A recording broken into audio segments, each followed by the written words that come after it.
She usually goes back to it. We've lost her in the past. I think it's this week, right? Underwater and still transmit, which is And it's a mechanical device, so you know, just because we have it, it's not a catch-all.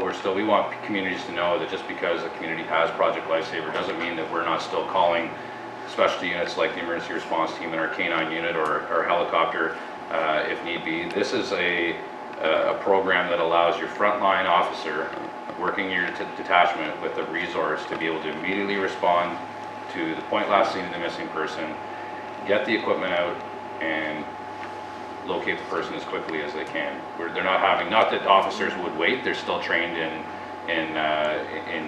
some basic principles of search and rescue, but this is providing your frontline constable with the ability to come, have equipment on hand, and start a search without having to wait for resources to be called in from outside of the area. Sorry, you had a question, sir? Yeah, like in a sub-zero, let's say minus 40, minus 50, there's nothing, no way, it still goes through, right? Yeah, still works. Yeah. Luckily, we've been blessed with Doesn't freeze up. it's been pretty good lately, but yeah, it should work. And you're looking at a radius of anywhere from we've had it working up to 2 kilometers away. It's best kind of 1 to 1.5 kilometers. The benefit to that too, and Brian can speak to statistically we find the people within this catchment who have cognitive impairments, as long as we're called quickly, normally within that radius, that 500 meters to 2 kilometers of the point last seen. And that's why we tell as people as much as we can, call us. You're certainly not bothering us. We really want that call immediately. It's very easy to call us back and say, oh, we found him, he's back. Great, we're happy.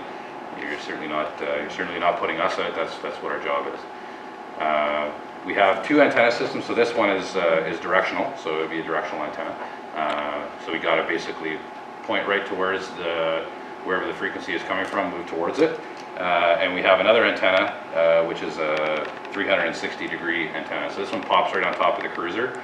So before the officer gets the call, per se, and instead of just driving to the point last seen and starting the search from there, because maybe the caregiver went to sleep and woke up in the morning and she knows, I got a call right away, makes that call.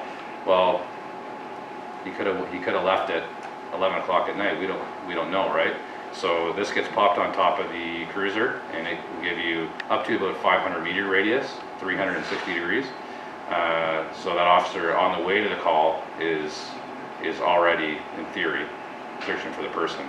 So as they're going, they might get a hit on the receiver, jump out of the vehicle, put it into the directional antenna mode, and away they go. Statistically, they're talking searches are less than 30 minutes, start to finish.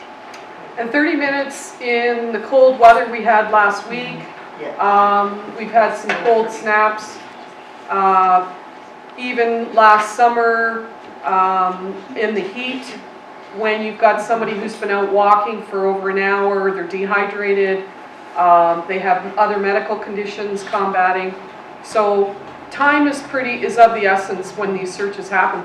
And Matt was talking about the profile for people with dementia is very different than some of the other searches.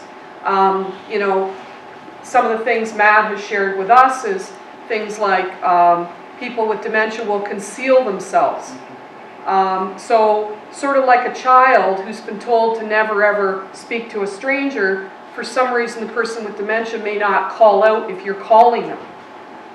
They may even go and conceal themselves and cover themselves in leaves or cover themselves in other things that they find. So this is not a typical search where somebody's just walking down the road. There's a lot of variables that the officers are dealing with, and this kind of equipment is what's going to mitigate that search and the success of that search for them. Does anybody, yeah, go ahead. How many units do you have? as far as the equipment, so each detachment, so basically the way the O.P.P models how we respond to it. So I should say this: the community, if the community has a need for it to have the equipment within their community, then the O.P.P provides as a service trained officers with the equipment once it's purchased. So each detachment that is involved in it, that has a community base with people in their community that have bracelets on, would have basically two kits, and the kits include one receiver, so one 360-degree receiver and one directional receiver. So there'd be two kits basically. And the reason we do that is so you get to a search and for some reason one kit goes down or something gets broken or someone falls and breaks something, well, you still have another kit.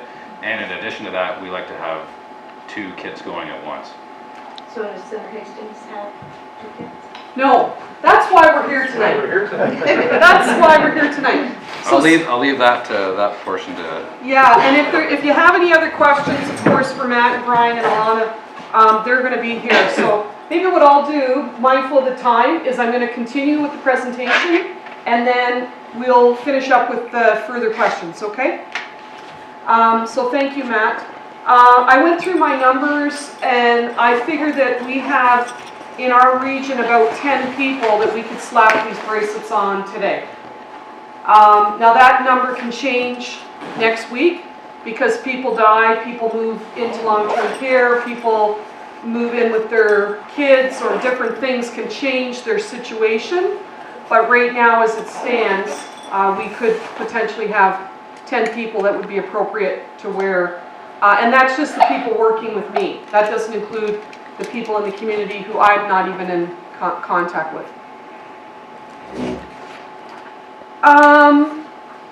So Matt has covered this, how it works. And it is really important that we know that the old idea to wait for 24 hours before you declare a person missing, that is long since gone to the wayside. So if someone's missing, we're telling our clients, call immediately, look in the house, do a quick search outside, don't spoil any footprints or any kind of evidence that the officers will need to find the person, call immediately. Okay? It's not, as Matt said, it's not an inconvenience to them. They would rather get the call that says, hey, we found them, than to not find a person.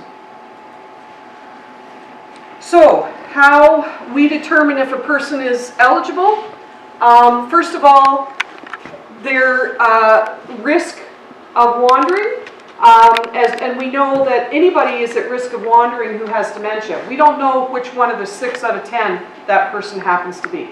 And often what people say to me is, oh, she won't leave the house. He doesn't go outside anymore. He won't go anywhere without me. Guess what? Those are the people that end up going for a walk. They have been driving, they still have their license, but they have early stage dementia, and the person has been driving, this highway for 25 years, but this one particular day, something in the brain just does a little flip, and they get lost. And sometimes they find their way home, and you may know some people like that.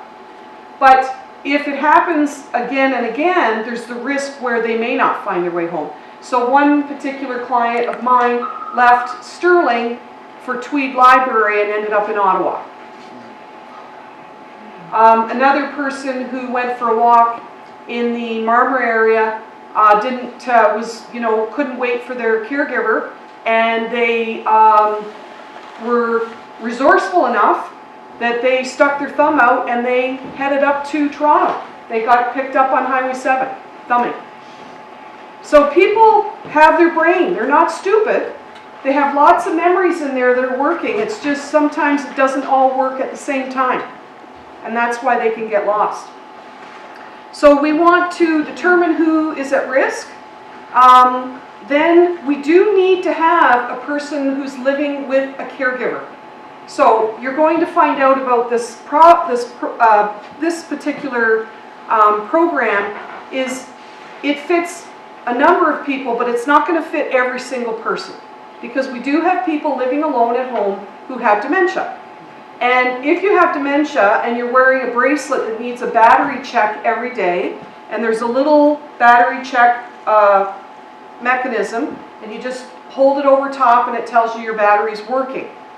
We need to remember to do that. If you have memory loss, it's very possible you will not remember to do that. So that is a requirement. The person has to have a caregiver who can check the battery every day. We do have to change the batteries, and that's something that we work out through our organization to make sure those batteries are checked. The person also has to be restricted from driving, so they can no longer have their license, nor can they have access to the keys to get in the car. Because if they're driving, there's no way that that is going to keep them safe. This is not a babysitter. This is not something you slap on a person and then say, okay, I'm going to go to work for 8 hours. You've got Project Lifesaver. It doesn't work that way. It's meant to keep people who are vulnerable at risk of wandering and getting lost safe. So those are some of the requirements. We have a commitment to Project Lifesaver, how this program is run, and that is one of them, that there is a caregiver at home to check the battery, that the batteries are changed every 2 months. But also, we have to sign an agreement. It's called a memorandum of understanding. And so our organization has stepped up and said, okay, we will sign that, and therefore we have said we will provide the $2 million liability to ensure that everybody's safe in this program. And we signed the memorandum with the local O.P.Ps. So we've signed one with Quinte West, and we've signed one with Bancroft O.P.P., and we're prepared to sign one with the Center Hastings O.P.P. If we can get the equipment for them and the funds to administer the program, then we're prepared to do that. That's our part. And of course, that includes 3 hours of the interview, doing the application, calling to check up, lots of contact between Matt and Angela during the time of the person being registered. There's lots of work that we're doing. I know my colleague Sharon, who has this in Quinte West, she has put in a lot of hours that are not coming in underneath what this program's costing, but we're calling it, we're hiding it in our budget. I guess we're calling it part of our job now. So so let's get to what the cost is. We have the U.S. funds on the left side. You can see this is not a cheap program. What Matt has here, what he's demonstrated to you, is the $4,900 equipment. That's just under $6,500 for Canadian. One wristband is $542 Canadian. The cost to our organization actually is quite short. $6,000 is quite a bit less than what it is costing us, but we're trying to get this program up and running. So that's the total, and the bottom number there would be 5 wristbands to get this off the ground. And I'm happy to say that the Madoc Lions Club has committed $500 seed money towards this program, and a verbal agreement that they would not see anyone in this town of Madoc go without a bracelet who cannot afford one. So I want to applaud you guys for that. I really appreciate it. So that's a start. We have started. There is an administration fee as well as a lease fee to the participant. Our goal is to not have a fee one day, but at this point in time, we're starting at 0, so we have to start somewhere. We would find a way to put an armband on somebody if they needed it and they couldn't afford it. We would figure out a way, and of course, we have people like the Lions Club that we would hopefully look to for that help. But at this point in time, there is a fee, and the goal is to have sponsorship so that we don't have to charge. people. So that is the cost. These are some of the other organizations that have Project Lifesaver in their community. You have your handout that we provided. I want to end here so that we have a few more minutes for more questions, but basically we wanted to bring this to you and help you understand the importance of Project Lifesaver. We're looking for the resources to bring it here so that we can purchase this, so that we can administer the program and we can get, 1, 2, 3, 4, 5 bracelets, so that we can be prepared to put them on people. Once the bracelet has been used, when they no longer need it, we will take the bracelet back and then we'll use it for the next person. So I'm going to leave it to you folks. Thank you very much for coming. But before you go, does anyone have questions? And you can ask anybody. You can ask Angela, the officers, myself. Yes? Receivers or transmitters, I should say, locators. You only had the antenna. Then you showed the one that goes on top of the cruiser. You said like 2 units, and if one breaks down, does that mean that the one on the cruiser you can use in the bush as well? Well, it's not really designed for that purpose. It's possible you could, as you absolutely had, if you had to, but it's the one that goes on top of the cruiser is just designed to give you a 500-meter radius. But if you did, but when you're going through terrain, if you're in, like we're talking in this area, Yeah. there's more bush than there is houses. So if you're going through there and somebody slips and falls, break, on something. Service groups and the ones that didn't show up but certainly showed an interest, such as our new retirement home, and they were hopefully going to be here tonight, but they're certainly interested in this program as well. So I think with all of us between Tweed and Marmora and Senator Hastings and Sterling, I think as a group we get together and get Jim to kind of chair it up there, we should be able to pump these funds and make this project happen. Do you have any ideas in terms of how we can... Fox Day, Alzheimer's Day. Sure. We actually have... January is Alzheimer's Awareness Month in Canada. And you may have heard on the radio or seen commercials on TV this month. Our tag is we're in it. So in other words, instead of the person with dementia being the only ones in it, we're saying we're all in it together. So we are a nonprofit organization. Every dime except for a small portion we get from the LIN. The rest of it's all fundraising. Thank God I don't do that part. I work with clients. I'm not a big fundraiser fan, but sometimes we have to do it, and that's what we're doing tonight. So any other thoughts, any other ideas? I know with the Senator Hastings Fire Department, we've obtained $70,000 worth of medical equipment from the Legion in Aurora, the command branch. And you have to be a nonprofit organization in order to apply for it. And the 1 year we You need a pen, Angela? we received like $9,000. And the thing is you have to act now, because the everything that you get together and you have to show that you're nonprofit has to be in by the fourth Friday in April. You won't know until December whether or not you've got the grant. Okay. And it's just easy money. So Beth, can you and Angela connect so that she can pick your brain on this and get the details? Thank you so much. That's great. We actually have a Legion member here tonight. Do we? Yes. Wonderful. Maybe you could put a word in for us in some way, shape, or form. Wonderful, wonderful. Was this helpful, support and your input tonight? And we hope this has been helpful. My business card is on the table. If you have any questions, if you'd like to reach me or Angela, we'll be happy to get back to you. Okay. So thank you so much for coming, and we're gonna give you a hand tonight. Okay. So thank you so much. Thank you so much.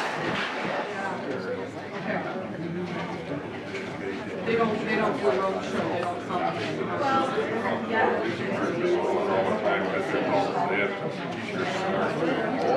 have to can be in person.